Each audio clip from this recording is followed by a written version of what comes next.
My narcissistic parents told my golden child brother that he could take my house and I could just live in a camper because I'm single and he has a wife and kids. I'm a single man in my early 30s and my brother is 29 with 4 kids. His wife and I do not get along as she always likes to try and get a rise out of me by acting superior. Then turns into an extreme self-victimizing drama queen if I retaliated against her in any way. She can cry in an instant and can put on an extremely convincing show to get sympathy from just about anyone. My parents and brother absolutely adore her, even though they know exactly how she really is and just don't care. She's very good looking, I'll give her that. But she's so awful that I could never be attracted to her. She also refuses to get any sort of job, even though she has a college degree and my mother willingly helps with the kids all day. So their finances are entirely dependent on my brother. This also means they can't afford to live anywhere but my parents' house. Growing up, my younger brother was also the obvious favorite.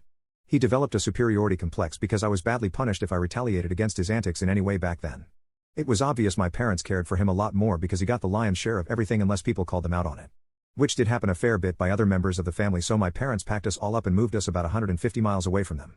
My brother got physically abusive towards me on a number of occasions, flirted relentlessly with my first girlfriend to the point she broke up with me, and laughed at any misfortune I had. My parents just told me to suck it up whenever I was upset about it. I only got equal treatment when my parents wanted to keep up appearances. I admit it was rather funny to see the looks on their faces whenever they had to treat me equal to my brother on birthdays and Christmas because other people were present. We had relatives that were very nosy and loved gossiping drama. So my parents did their best to hide what was really going on, and threatened to take all my stuff away if I didn't keep my mouth shut. If anything, it just made my parents celebrate more when I turned 18 and moved out because it meant they no longer had to provide for me. I wasn't even done with high school yet when I moved out. But couch surfing was far better than living with them. I was low contact ever since leaving home. They didn't even show up for my high school graduation, but I really didn't care. From that point on, I would usually only see my parents and brother on holidays like the rest of the family. Then, I ended up losing my job and couldn't afford my condo. Had to sell nearly all of my stuff because I was soon going to be homeless if I didn't downsize to an extreme.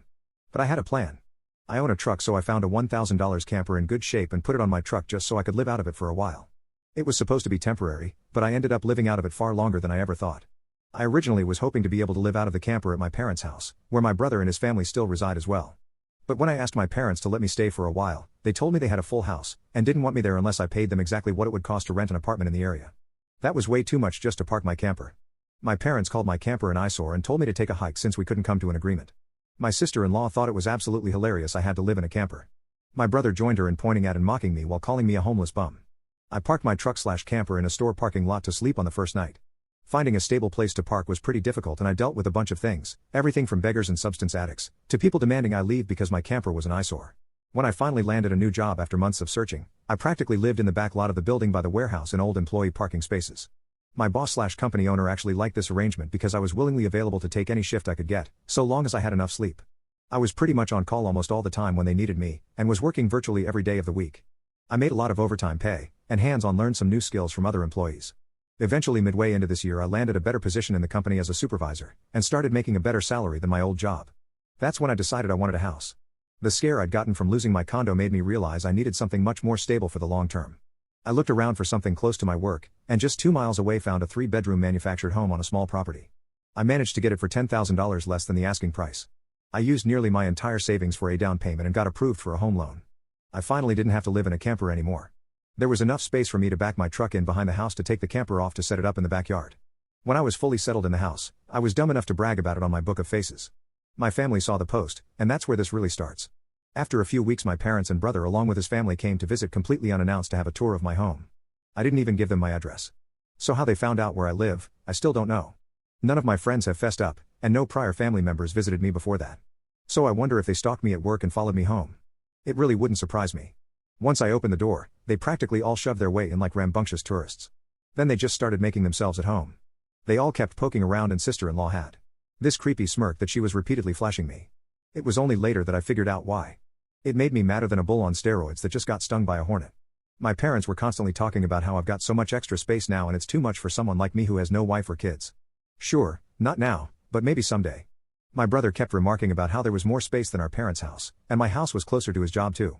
Red flags all around, I know. Eventually my brother asked me to speak privately. Everyone else suddenly left the room and piled out onto the front porch. That's what finally made me realize they'd planned something. My brother, Dan, said the house was too much for me alone, so I should let him move in with his family because his wife is pregnant with kid number 4. He pointed out that I already have the camper, so I could just live in that outside while they live in the main house. Dan never once spoke of offering rent. Mind you, he's got a good job.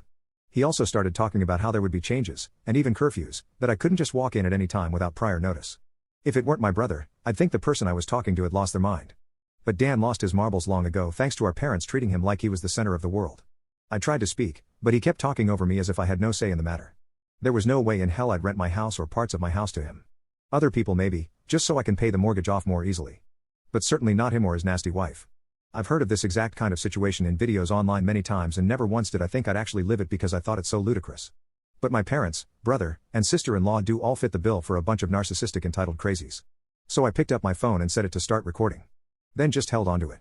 Dan didn't even seem to care or notice that I'd done this, and just sat there with his arms waving around while talking about all the reasons why he needed my house. Then went from saying that to acting like it was a done deal and trying to reach out his hand to shake mine. That's when I finally showed my backbone and said hell no. I said it loud enough that Dan stumbled backward for a second. I'd rarely ever raised my voice to him on that level because I was punished by our parents whenever I did. But this was my house, not theirs. My spine can be as shiny as it wants here. I told him that my house was not up for grabs and acting like I'll let him move in just because they want it, won't make it happen. I bought my house for me, and it's not my fault he keeps having more kids and has to keep living with our parents because he can't afford to move out. Dan got as physically close to me as he could without actually touching me and said that I didn't deserve the house, and he needed a better place for his family to live. I laughed back in his face and said that was total BS because I worked hard to be able to buy my house. Of course I deserved it. Dan started yelling that I have no wife or kids, and I don't need all the space so I may as well give it to him. I said I'm not giving him anything and he never even offered to pay me rent. If I let him move in, I'd still be covering the entire mortgage on my own house without even being able to live in my own house. Then Dan told me that he shouldn't have to pay rent because his family comes first, and our parents said I was going to do this, and that I will. I yelled, as if their word was law or something. And told Dan that they did not have the right or power to give my house to him. Then right one cue my parents and sister-in-law barged back in through the front door and surrounded me to try and force me to agree. There was a lot of fighting. But to sum it up from this point on I heard the line, just do it for Dan, way more times than I can remember. In the fight I told them all they don't have a say in my life or my house and to get out before I called the cops. Sister-in-law screamed the loudest at me about how she was pregnant again, and I can't do this to her. I said I did nothing to her, she just assumed she could take from me like I would just allow it. I had no obligation to her or her family. Then I called her a stuck-up bitch who never had any respect for me so I don't care what she thinks or how many kids she has. I have no sympathy for her. She won't be living in my house. Well, that made her angry enough to attack me. She got in one good hit on my face and tried to do more, but my brother held her back kicking and screaming.